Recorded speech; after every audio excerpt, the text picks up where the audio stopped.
In making these videos, I have tried very hard to minimize jargon and theory. I've tried to put in just enough to get us to where we can make some practical demonstrations. But we've now reached a point where I'm going to have to dive a little deeper. Not too deep, but deep enough that some people may get frightened. To help these people out, I am presenting this video and the next in Freakazoid's classic Screamo-Vision. In Screamo-Vision, you will be prompted to react accordingly when a particularly horrifying bit of technical apparatus is about to pop out from under the floorboards. Let's have a demonstration. Ready? Suspended fourth. Scream! Very good. And now, without further ado, our feature presentation. We've been talking about how to build pleasing progressions of chords, which chords to favor and how to connect them, how to structure them into cadences. Last time I talked about static harmony, which is harmony that stays in one place, oscillating between a central chord and other chords, only to return from whence it came. As you might have guessed, static harmony is contrasted with dynamic harmony. Unfortunately, before we can talk about dynamic harmony, we have to learn to count. Here is a piano keyboard, and here is C. How far away from C is G? Well, back in the first lesson, we learned to count with half steps. C sharp is 1/2 step from C, D is 2/2 steps from C.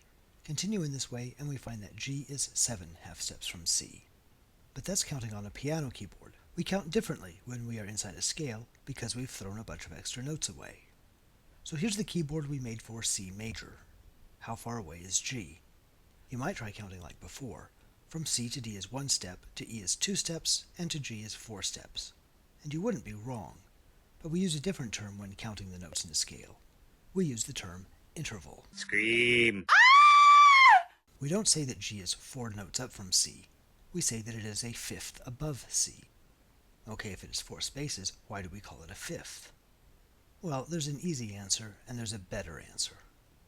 The easy answer is that when we count intervals, we count inclusively. That is, the range from C to G encompasses 5 notes, because it includes C and G and the 3 notes in between. The 2 endpoints plus the 3 in between makes 5. This is an easy answer and it's a correct answer, but you still might challenge it. A distance is a difference, you might argue, and 5 minus 1 is 4. The interval should be 4. Fair enough, but in music we are not fundamentally interested in a notion like distance, which measures a space between notes. We are interested in the notes, in the blob-like objects of sound, and in the relationships between them. The reasoning probably, I can't say for sure, goes back hundreds of years to when polyphony was the reigning style, when you would have different singers each simultaneously singing an independent melody. What would you say then when 2 singers came together on the same note?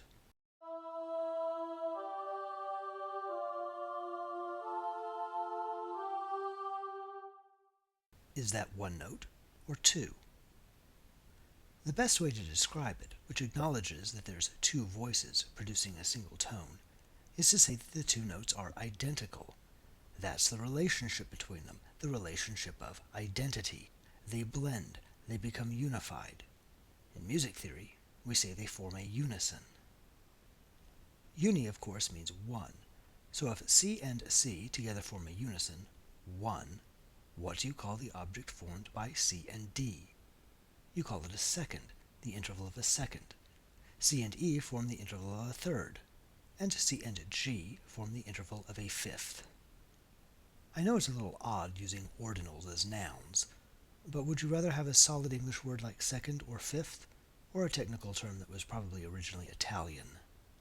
Just remember, we're talking about objects and relationships, not locations and distances.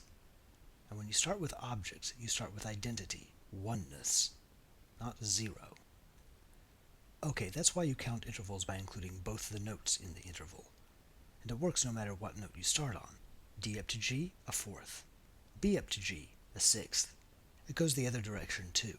C down to F, that's a 5th. So is B down to E. Now that we've established how to count, notice a funky fact. From C up to G is a 5th, but from C down to G is a 4th. Scream! Similarly, from C up to E is a 3rd, but from C down to E is a 6th. From C up to D is a 2nd, from C down to D is a 7th. Only on the move from C up to C and from C down to C do we get the same ordinal, an 8th. But this funkiness doesn't really cause any problems. You just have to be aware of it so that you don't assume that moving up a fifth and moving down a fifth will take you to the same note. That's all I've got to say about intervals, so you can stop screaming. Until next time, that is. Scream.